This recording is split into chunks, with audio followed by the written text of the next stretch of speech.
As you're all aware, we've had a replication crisis in science for quite a long time. And remember, in the olden days, the methods section of the journal articles would be the smallest section of the journal. And if you actually tried to replicate someone else's research, it was basically impossible.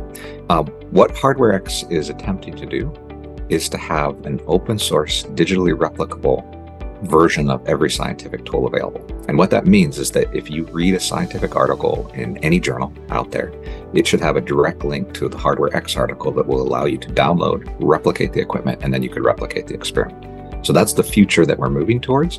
And if we think about what that means from a peer review process, as the cost of digital replication has continued to drop, it makes science accessible to everybody, even the reviewers themselves. So in journals like the open software journals, oftentimes the reviewers are expected to download, compile the code, and test it. And I think what we can look forward to in the future is that peer review will actually involve replicating scientific experiments using tools that are digitally replicable and downloadable from HardwareX.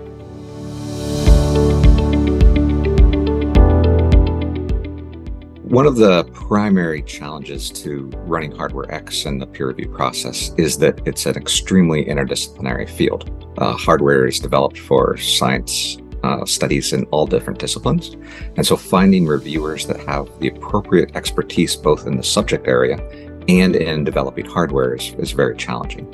And so we generally do it by having multiple reviewers come from some in the discipline and some in the hardware development field so that every one of the bases is covered. So for example, if it's an electronic device with some mechanical components, we'll not only send it to the specialist in the field that it's targeted at, but also perhaps a mechanical engineer or an electronics engineer to make sure those parts of the device are also replicable.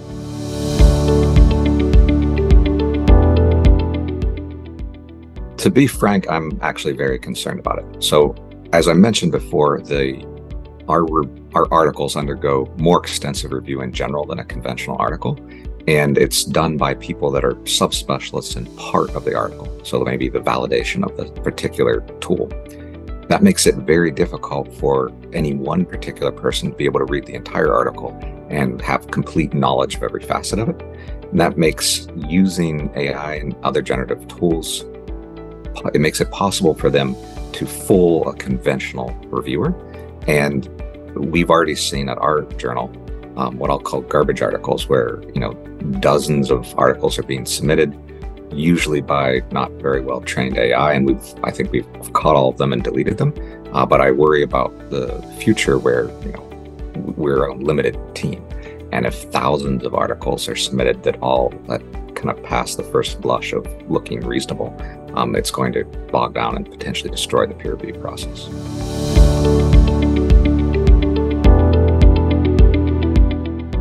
If you've looked at any of the current AI tools out there, they're very good for doing relatively non-specific things. So for example, if you'd like to generate a picture of a scientist in a lab, it can get you a beautiful picture of a scientist in a lab. But then if you look closely at it and you know anything about science, oftentimes the details are completely wrong. And this goes for all the other facets of AI applications. So for example, in my group, we use it often to translate one set of computer codes to a different language. So maybe we take something like MATLAB and convert it to Python so we can put it in the open source complete paradigm. But when you do that, it often makes mistakes. It can put in security holes. And so you still need a human being that actually knows what's going on to oversee that. So yes, the tool can be used to speed things along a little bit, but it doesn't actually know what's going on. And that is very concerning for doing something like applying it to the peer review process.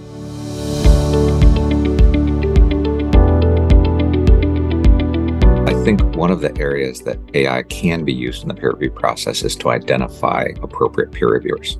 So for HardwareX, which is a large interdisciplinary journal, we know the open hardware community. That's a kind of a known research community. But when we get a research article for a scientific discipline that we don't have an expert in, it would be extremely helpful to have a list of high quality reviewers that have reviewed maybe 4 subject-specific journals.